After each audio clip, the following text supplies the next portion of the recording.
What's up, everybody, and welcome to Brain Balance Live. My name is Corey, and with me I have Heather Wells, board-certified cognitive specialist, National Autism Summit speaker, and licensed therapist. How are you today, Heather Wells? It's always good to see you. Always good to see you. How are you doing?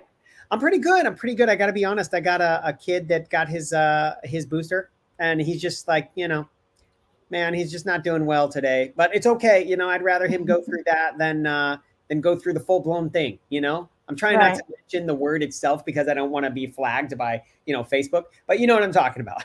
I do. So we're hanging in there, and we're in full effect in summer camp. Things are going great. But today's show is really gonna, I think, resonate with me, and it's because it's all about like potentially saying to yourself, like, I'm gonna lose it, right? I'm gonna lose it on my kids, and what does that mean? And what kind of effect can that have on your children, and you, quite honestly, because you feel it. You feel it in your body. I got. I get worked up when trying to get out of the house. Trying to get out of the house to school is like one of the worst things for me. So my wife and I actually said, hey, listen, I'm going to do the mornings because they pit us against each other, right? I'm going to do the mornings. You do the evenings. You're really good at bedtime. You're really good at like keeping them like, organized and getting your bed. No, like, oh, I need an extra this. I need an extra that. Wait, the light. No, this, that. No, they listen to me when I bring them in, and I'm not mean. I'm just very decisive, right? So I think that for whatever reason, when we do get upset, I feel it. I feel it inside, and it doesn't feel good. It feels like my blood is boiling, like I'm very, very unsettled. And I don't like that feeling. So I think it's some work that I need to do, and it's also some work that we can do as a family. I'm excited to learn about it today. Yeah, I mean, I talk to families all the time. The parental guilt is real. And I want to start out by saying that, I mean, it would probably be hard to find anyone on earth who's ever said every word and measured their words, not said the things they shouldn't have, wish they wouldn't have, I should say, or the way the delivery of it. Yeah. And you're entitled to your feelings, but it's about how we handle those, and it will make you feel better.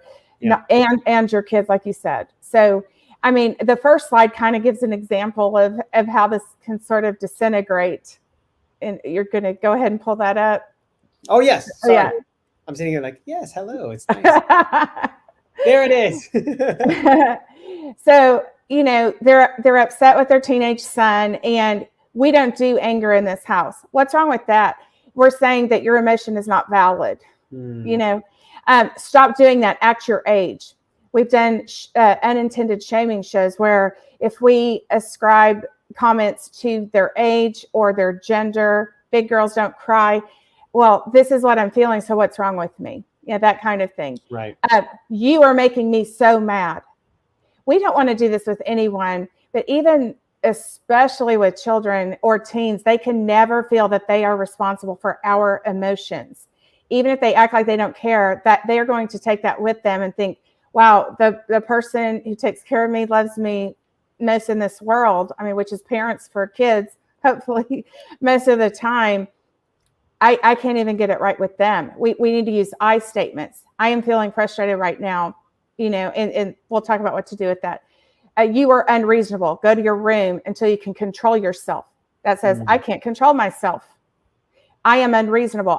Now we're labeling the kid. We want to be careful not to ascribe negative personality or character labels or attributes to things that are based on emotion, things that are based on neurodevelopment.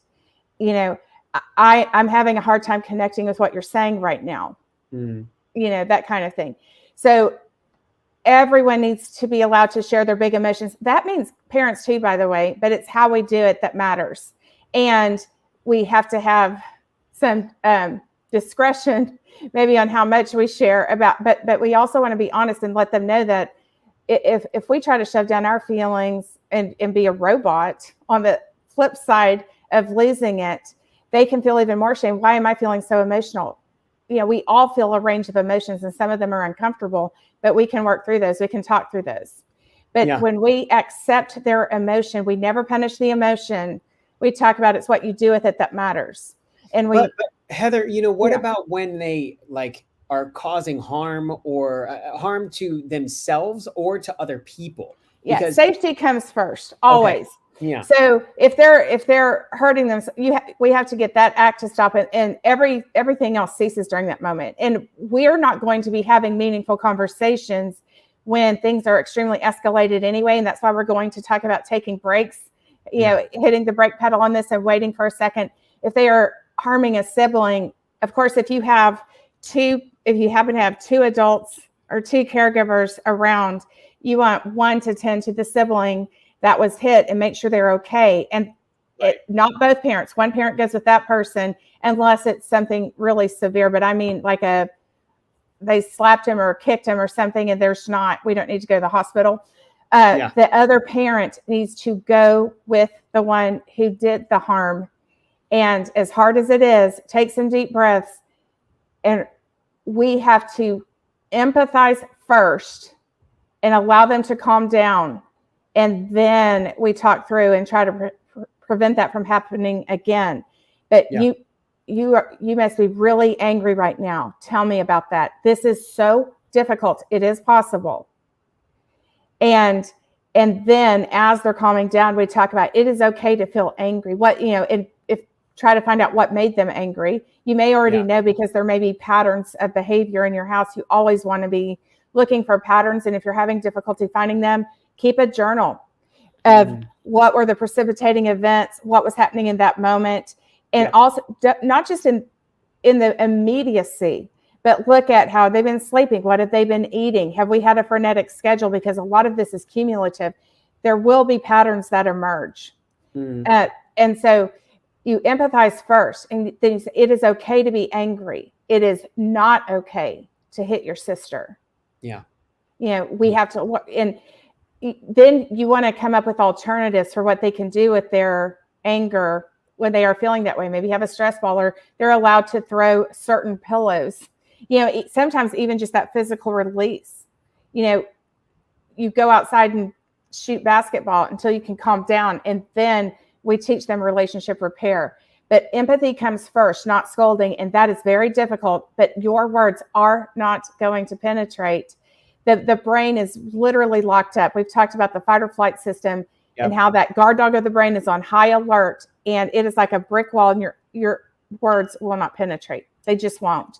And it's you just hurt my daughter, and you're my son, or my, flip that, whatever. And your delivery may not be what you want it to be, and understandably so. But the delivery right, matters. Yeah. yep, okay. Moving on, we're talking about all of these emotions and them having a purpose. Yeah. Yes, and we talk about that a lot with kids and teaching our kids that all emotions serve a purpose. But today I really want to focus on the parents. You're mad, you feel like you're going to lose it with your kids. There is a reason why. Honor those emotions. Is there something triggering you? Sometimes what can happen is maybe you were raised in a certain way, or maybe you're at odds with your spouse or a friend, or at work, you have been feeling disrespected, not heard, ignored. What are you feeling? And where is that coming from? If you're stressed out, anxious, just tell yourself, I need to slow down, engage in calming strategies. We talk about self-care a lot. We need self-maintenance, enough sleep, the right foods, exercise. We also need self-care where we have time away. One of the biggest things that will lead to losing it with kids is burnout. And there Mm, is such a thing as parental burnout, just like we can have burnout from a job. And actually, there has been recent research on that because of events of the last couple of years. And parents suddenly found themselves in the role of teacher and parent, and I'm working from home and I can't get that done. And there just never seemed to be any break. And that has right. opened the dialogue about parental burnout. And the way you can know if you have parental burnout is, do you feel these stressed out emotions in all realms, or is it specific to a particular area of life? Job burnout, you dread going to work, you feel exhausted just at the thought of it. But when you're home, you feel relaxed and rejuvenated. Parental burnout, it's okay to sometimes want to be done. That does not make you a bad parent. It is okay to think you're going to lose it. You can stop that and work through where is that coming from. But if it is specific to a certain scenario, that indicates burnout in that scenario. The tough thing about the past couple of years is that you may feel that in multiple realms because life threw a whole bunch of extra stuff at us. Sadness, I will honor this emotion and also look for joy and gratitude. One thing that we need to remind ourselves of and teach our kids, and one of the best ways we teach our kids is by modeling this, is that we often have opposing emotions simultaneously. For example, when we lose someone, we can feel grief and gratitude for what they meant in our lives, for the friendship that we shared. I can feel sad about what happened, but so grateful that I see you making strides to work on the things that we've been talking about. So what combination of emotions? Don't just hone in on one. You most likely are feeling more than one. They are signals. They are to be felt, not obeyed. What a succinct thing to teach your kids and to remind yourself of is my emotions are to be felt, honored. I'm not going to deny that I'm feeling what I'm feeling. That does not mean that they dictate my behavior. What does that mean? Talk about that. What a great quote of the week for the family to discuss. And then throughout the week, as you face situations, I am feeling this, but I'm not going to obey that. If I obeyed it, what might that look like? You can even do that when you're reading stories. What do you think this character is feeling? Did his feelings dictate his actions, or did he hit the brake pedal and find a workaround? What is this feeling telling me? Feelings are signals. They are telling us things. Notice the feelings in your body. If you have a feeling in your stomach or tension, start noticing. We start having physical symptoms of an emotion that's about to escalate before it escalates, and learn to do a calming strategy before it gets up to an 8, 9, 10. But anger is the tip of passion. Y'all have heard me talk about this before. That is for you. That is also for your kids. What do I care about? What do I value that I feel is being threatened? Maybe in the case of one sibling hitting another, I value family. I value our connectedness. And I feel that is threatened because if my daughter keeps treating my son this way, what does their relationship look like? And what is it doing to my marriage? Because we spend so much of our time and energy trying to mediate this situation. We're not honoring our own relationship apart from that. So that starts giving you specific action points once you start doing that. Yeah, Jen and I, thank goodness my mom is around because she helps us so much.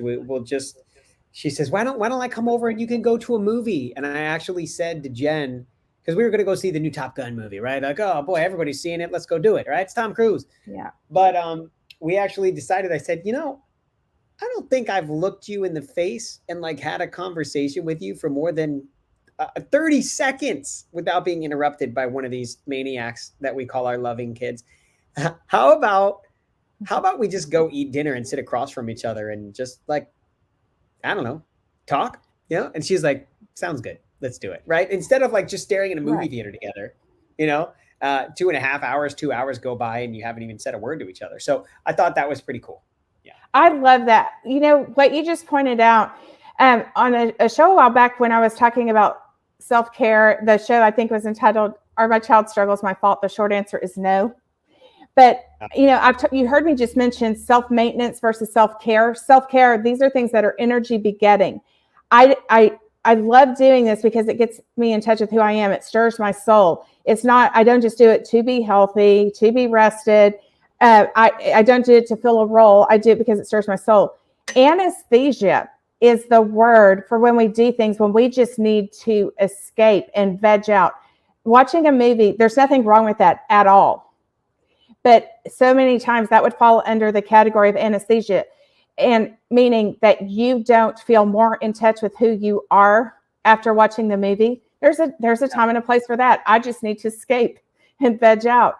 But what you did, y'all chose to stir your souls and to connect. And that was energy begetting for you individually and for your relationship. I love what you just said there. Yeah. We try, and we're far from perfect, folks, far from perfect. But man, I think we keep trying. We keep trying over and over and over and over and over. And it's exhausting. It's tiring. I look at my wife sometimes and I'm like, sometimes the best date would be going to bed Right. You know, and But yeah, one thing that you do, the two of you do really well, is that when we talk about energy begetting, here is something that can nurture the relationship and also put energy back in the tank, is that there are tasks that need to be done for the household as parents where one spouse or significant other, I don't really mind doing that. Or maybe I even enjoy it, and someone else is like, I do it because I have to, but it drains the living daylights out of me, like the plastic straw washing, right? Yeah. But isn't it that Jen washes those because you hate it and she doesn't mind doing it at all? That is the way that you are tag teaming. Don't just assume. I would say take some time with your spouse and kind of a list of tasks that absolutely drain you like crazy, and maybe your spouse is doing ones that drain them. Are there any tasks that you want to swap? You're showing support of each other. You're also going to be nicer to each other because you're doing fewer of the things that are draining for you. And really take time to sit down with a list of things. What are the things that are most draining? Now, if there are some that you both find equally draining, you split those. But there might be some swapping that could really do you be a big gift for you. Heck yeah. Yeah. We'll swap it out. Shall we move to our next slide? Yep. All right. So let's say that you've already blown it. Just one thing to keep in mind is what a lot of times kids see as nagging. You might be thinking they're putting, maybe you resent the fact that they are putting you in the position you feel of being quote unquote a nag, and you resent that because maybe your spouse says, you nag me all the time about, have you gone to get the car washed? Have you gotten our oil change? Whatever it is. Just keep in mind, if we are talking at our kids instead of with our kids, listening more than we're talking, asking open-ended questions, yet targeted questions, kids will get overwhelmed. They might feel excluded and they may shut down. We have to be just as aware of two people blowing up at each other as we do one sort of lecturing and the other one withdrawing. When we have a two-way dialogue, we are teaching conflict resolution. We both have a voice. We're teaching respect and boundaries. One of the best things we can do is pause and reflect. The acronym for this is WAIT. Why am I talking? So ask yourself that and teach your kids to do the same thing. Am I talking right now to prove I am right? Am I talking because I'm angry? If I'm angry, why am I angry? We talked about how to examine our feelings. Am I talking with my kids or at my kids? Am I over talking right now because I don't feel heard at work? I don't feel heard in this friendship. Why am I talking? If you don't have a really solid answer for that, the best thing to do is to stop talking and listen. And that's a good reminder for all of us. Yeah, it is. I mean, I'm going to give you a real life situation because that's what I do, right? My daughter the other day was home from school. She doesn't go to summer camp because she's 14 years old. And, she was watching her phone, just like on her phone, just like, I don't know, searching the internet. Okay. And she's responsible. She's a great kid. She doesn't go search things she's not supposed to, whatever. She's probably just checking in on her friends' Instagram accounts. Okay. And we have a rule and we have a social media contract. She knows. Okay. Just so parents. But we had talked the day prior and I said, hey, listen, I'd like to give you a task if you don't mind. She's like, yeah, sure. So the task was to clear out the cubby storage area at the front of the house. She did it in 2 minutes. She did it very fast. So out of an 8-hour day at home, she did the task. And unfortunately, I walked out and I said, so just one small task today? That's what I said. And it was borderline condescending, made her mad. And she said, gosh, nothing's ever good enough or whatever, right? And so I apologized. And the biggest thing was, why did I say that? Why did I say those words? Was I insinuating that she was not doing enough? Was I insinuating that she shouldn't be on her phone? And quite honestly, I think, yeah, I was insinuating all of that, but I went about it the wrong way, right? I don't know what I could have done better, but it was funny because she is, right in the heart of being a teenager. And she said, I'm going to be honest with you, Dad.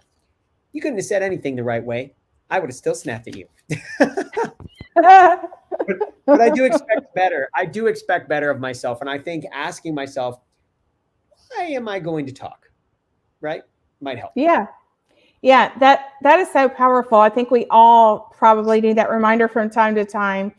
And one thing that popped in my head as you were talking is, I mean, maybe in this instance, she knew exactly what all that should, what that looks like to clean the cubby properly. That may be a conversation you've had in the past. But one thing that gets in the way for some of, especially our neurodiverse kids, is we give them instructions that are just very generic. Clean out the cubby. They may, in her case, she does not have any developmental struggles. I mean, aside from being a teen, which is a big enough struggle, you know. But for our kids who are very concrete thinkers, that could feel very abstract. What does that mean? What does it look like? How do I know when I've accomplished it? What are the steps to getting it done? And having a visual list of the things that are entailed in that, if it's an ongoing chore, can be really helpful and give you more patience, because you tell them to match the picture of the cubby, and then go the first time they use the picture, then, okay, this is great. I noticed that the shoes are straightened up, the pairs are put back together, point out the things they did well. Now, what is missing? What does not match the picture? And to the extent possible, give them the opportunity to figure out what they're missing, and then checking again, noting progress all the time. But we have to be specific. We have to make sure we have their attention first. And saying, look at me, does not necessarily mean, how many of you have ever stared into space before? You're looking right at someone and you pass them, you're like, wow, I didn't even realize I think I didn't say hi to that person. We can be looking at somebody and it still doesn't mean we have their attention. It's good to have a certain signal where you know that you have their attention. Sometimes our kids with sensory processing struggles get more overwhelmed by looking at you. If they're walking around the room, they can pay better attention while you're giving them the instructions. That increases their focus. The other thing is, and you did relationship repair. I love the idea of having a house rule that we all get a take back of the day, and explain that does not mean that because we know we have that, we just hurl it and hurl something because we can just take it back. It means that we are always striving to speak with love and kindness and respect to one another. What does that mean? Make sure kids know what those words mean. And that we're human beings and we're going to mess up sometimes. And so that if you'd had that rule in your house, I mean, it's all taken care of there, but that would be an example where you say, you know what? I need to use my take back of the day. I did not pause and think about why I was talking and what I said. And then you apologize. And you're demonstrating repair. That's probably one of many reasons. I mean, you already have a great relationship with her, but in any scenario, kids are going to be able to kind of then say, you know what, I would have snapped anyway. The defenses are down. You apologized. You don't think you're always right and I'm always wrong. And now I can be more real with you, more transparent with you.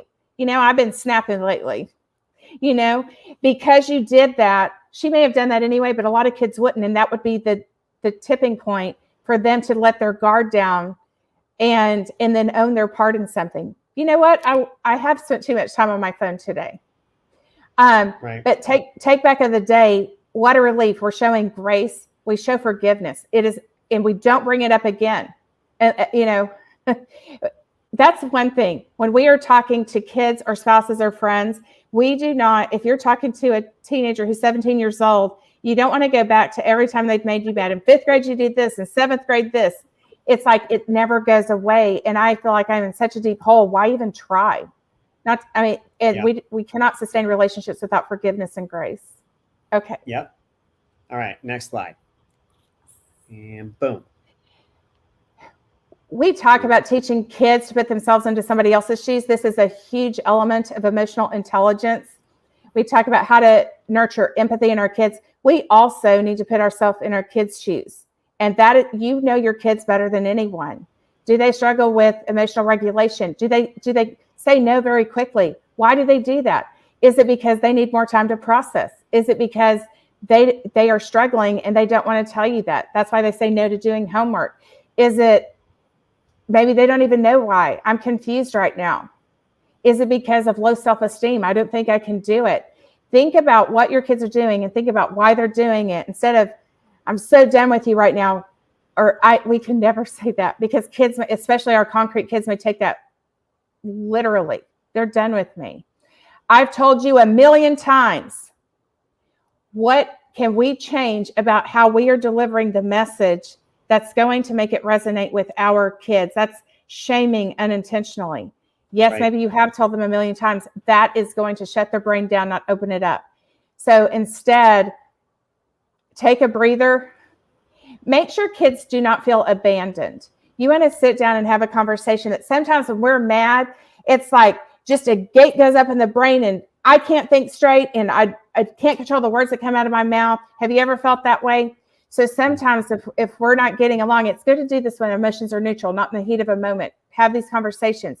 Sometimes we just need to take a break. And I'm going to go step outside. I love feeling the fresh air. I'm going to go for a little walk around the block, and then we'll reconvene. We'll start talking through this. If your kids are seeming to be very disrespectful, or they're yelling, or their tone of voice or their words are not what you want them to be, you can say, it can be hard to explain big feelings. Let's go for a walk and try again. What are things that are the most regulated? Maybe it's going out and playing catch, and that lets down the guard. Maybe they broke something after you've told them to keep their hands off it. I told you 1,000,000 times, I know this was an accident. I feel frustrated and I need a few minutes to calm down. Then we'll talk about it.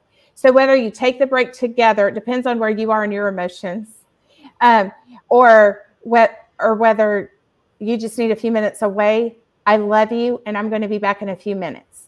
I care very much. I want to treat you with all kinds of love, and I'm feeling frustrated right now, and I don't want to say anything mean. Well, depending on their age level, I love you so much. I never want to hurt you. So I'm going to take a few minutes just so I can calm down a little bit. And then I look forward to talking to you in a few minutes. So something where they feel reassured, before you so that they don't feel abandoned. Especially, this is important for all kids, but especially if you have kids who might already have abandonment issues from divorce or, anything, death, maybe that they've lost a grandparent. Just keep in mind all those things. But a break is important. Also know that your break may not need to be as long as your kids' breaks. Just because you're calmed down now doesn't mean they're ready yet. They may need longer. So respect that as well. Yeah, let them go draw. Have them do things, whatever's most regulating for them. Okay. Yeah. Roger plays piano when he's mad, which is awesome. I wasn't big on having a lot of anger when I was growing up, but if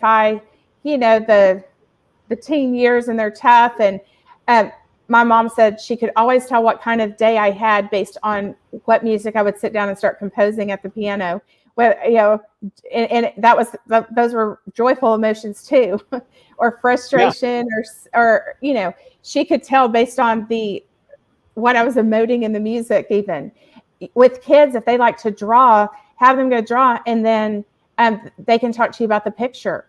And that kind of gives them a degree of separation. Another thing you can do if you have kids really struggling with emotional dysregulation is to give a name to that. You could think of any name. It could be a character from a favorite movie. It could be, it could just be any old name. Gina. We're going to name this Gina. Gina's rearing her head a little bit, and she, make a joke out of it, but not a joke where you're not taking it seriously, but where you're laughing together. Right. Understanding that emotional dysregulation and neurodevelopment is just as much a brain thing as struggles to read. And when kids understand that they have this struggle separate and apart from their identity, who they are as a human being, it can be easier to talk about that. It's a similar principle to how you can have a lot of social emotional conversations when you're reading books. I am not personally engaged in that scenario, but I can tell you about a time I felt kind of like Kevin in the story did. But maybe I couldn't do it in the moment when it was happening. We're not really talking about that. We're talking about Kevin. I'm just relating to Kevin. See? So separating it out can be a big game changer also. And that kind of takes us into the reflection section that we were talking about. I'll pull that one up here. So, okay, talk to me.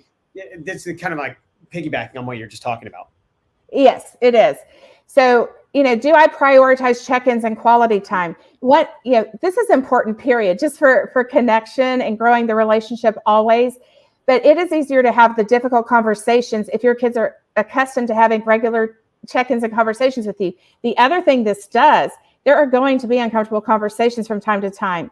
You do not want that ratio to be 99% to 1%.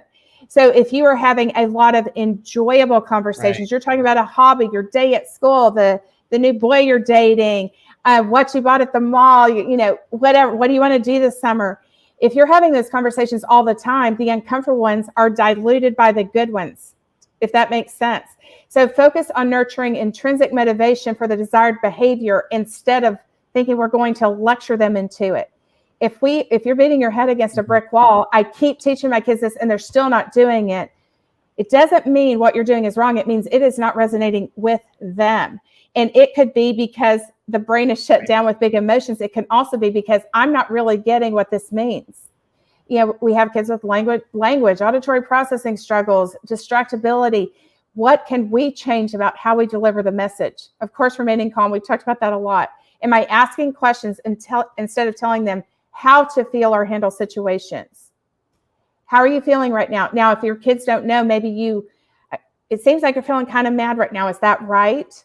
And then talk about multiple words for that emotion. Maybe it's not mad. Maybe it's frustrated, irritated. When kids have a broader array of emotions, words, and they understand what they mean, not only do they start coping with emotions better, they actually start experiencing emotions on a level more in keeping with what really happened. That goes for us also. Am I acting mad at my child when really I am disappointed? Am I acting frustrated when really I'm sad about something else? That's where that weight and really reflecting your emotions comes in.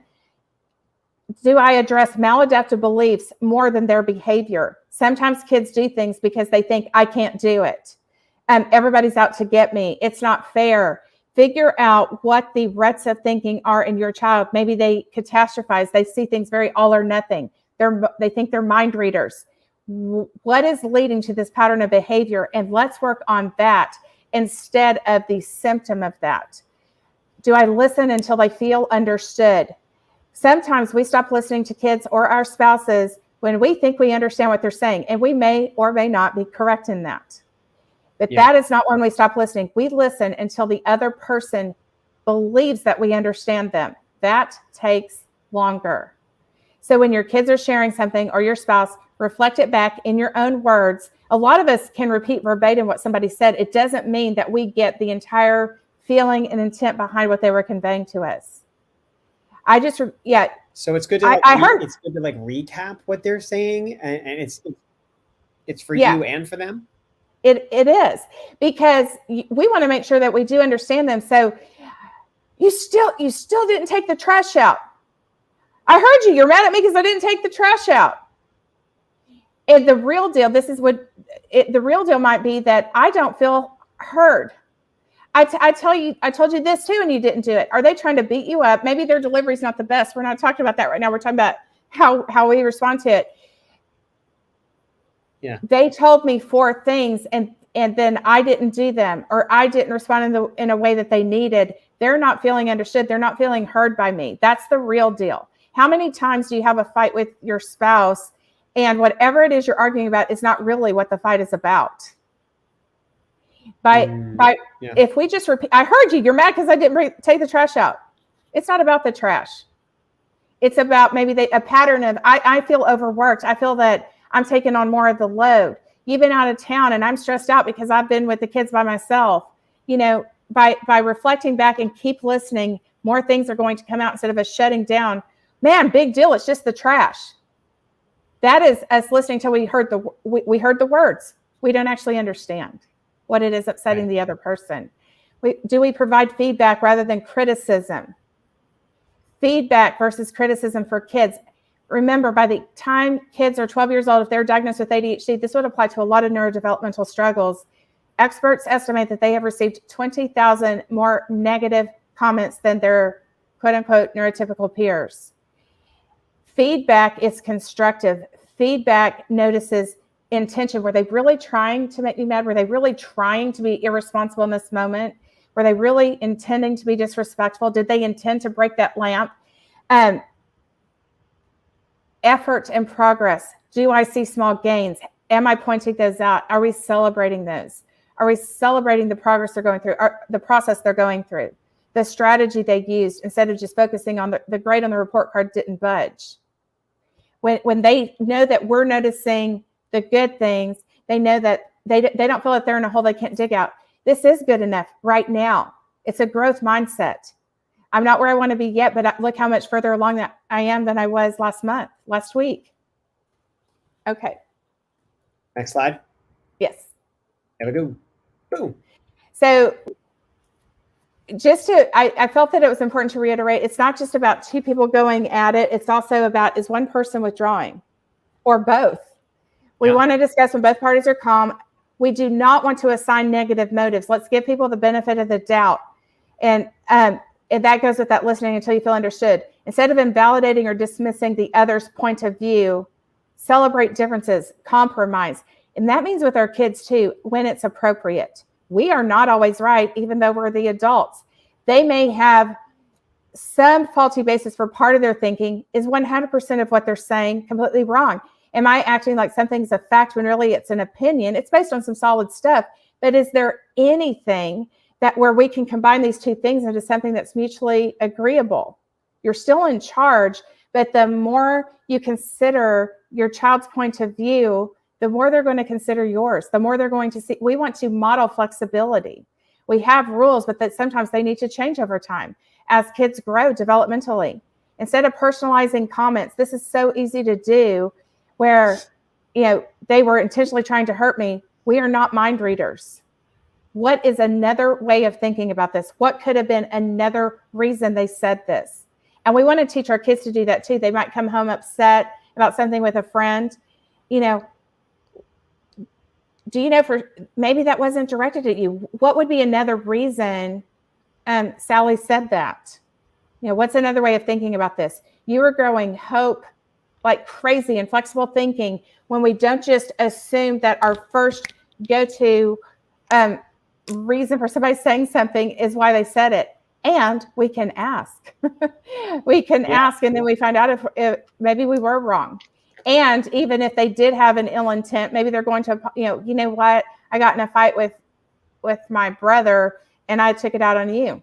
I mean, because I gave them the benefit of the doubt, because I went and asked them why they said that, then they opened up to me about a struggle they were facing that I didn't know about.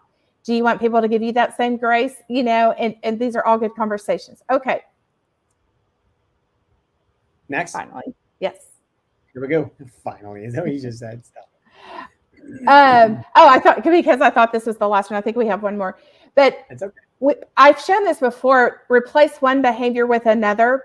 So an avoidance goal centers around something we are not going to do. I am not going to yell at my kids anymore.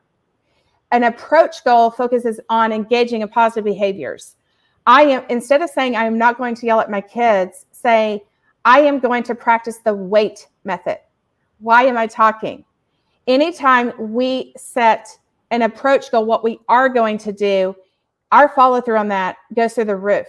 It's kind of like if somebody is struggling with overeating, instead of saying, I'm not going to do that, maybe you're going to start knitting. You're keeping your hands busy, whereas before you might sit there and mindlessly eat. You replace what you're not wanting to do anymore with a positive behavior that's sort of mutually exclusive. And that is a way to really get this. This is such a good thing. I talked last week about setting SMART goals with your kids. Make it an approach goal, not something we're going to stop, something we're going to grow in, something we are going to do. All right. And the last one, I think. A willing heart is more powerful than a wagging finger. That's where we get to. We're trying to get to the underlying beliefs that are leading to behavior. We're wanting to help kids see what's in it for them. We want to speak to them in a way that it resonates with them, not just in a way that it makes sense in our brains. Yeah. Non-judgmentally reflect on what makes your child or teen tick. Convey the needed result in terms that resonate with them, not how it's going to make your life easier as a parent. When you do this, you are demonstrating responsibility, and that lets me know you might be ready to get the keys to the car on Friday night when you want to. Patient, and the reasons for doing the right thing, naturally, they're going to start feeling better about themselves, and success begets success. And so the reasons behind what they're doing will deepen over time. Patiently accept that change is a process, not an event. Look for progress. And that applies for us too. I said I wasn't, I was going to start waiting and not yell at my kids as much. And then I just did it again. Did you do it fewer times? Did you catch yourself in the midst of it? So the same thing we talk about with our kids, give yourself that grace also. Beautiful. Now, as we approach our very, very last slide, we have to make sure that everyone knows what the heck we are doing here. We are here for you, okay? We come here every week and we give you as much value as possible. We have a newsletter. It is, Heather's weekly help newsletter. If you're interested in signing up for that, just let us know in the comments. We'll be happy to send it your way. But right here, if you're in the Katy, Mansfield, or the Woodlands area, I know some of them are very far apart, especially Mansfield and Katy and the Woodlands are closer to each other in the Texas area. But these are the 3 locations where Heather and her amazing staff are for you. So if you are trying to find the root cause of why your child is struggling and you want to learn more, come on in. There's a free 15-minute, call to set up and have a discussion. And I believe there's a special going on during this month, right, Heather? We are doing complimentary attention screenings as well as complimentary reading screenings. Awesome. Yeah. So just all you need to do is message or comment. Just real quick, like, why is that important? Like, give me the 2-minute kind of like, why are reading screenings and attention screenings important? Well, the number one thing that brings people to see us are things related to ADHD: inattention, impulsivity, emotional dysregulation. But there are many underlying causes of attentional issues. It doesn't mean it's ADHD just because there's an attention issue. There are many sensory things that look like ADHD. Reading underlies every single subject in school. It is something we need for jobs and life. And it's not always dyslexia. We want to start looking, instead of looking at the symptom, we can tell you some of the root causes of some of the struggles you're facing and give you some strategies to help get your kids caught up over the summer. I'm responding to Tony, who asked to be added to the list. Tony, are you closest to Katy, the Woodlands, or Mansfield? If you are, just let us know. I'm sending you a comment back right now, and just let us know, and we will be happy to add you to that list. So that is it. All right, everybody. That's it for now. Thank you so much for tuning in. We will be here every single week, same time, right here, just for you. And Heather, as always, it's a pleasure. Thank you for everything. And we'll talk to you guys soon. Thank you, Corey. Thanks, everyone. Have a great week. Bye. Bye, guys.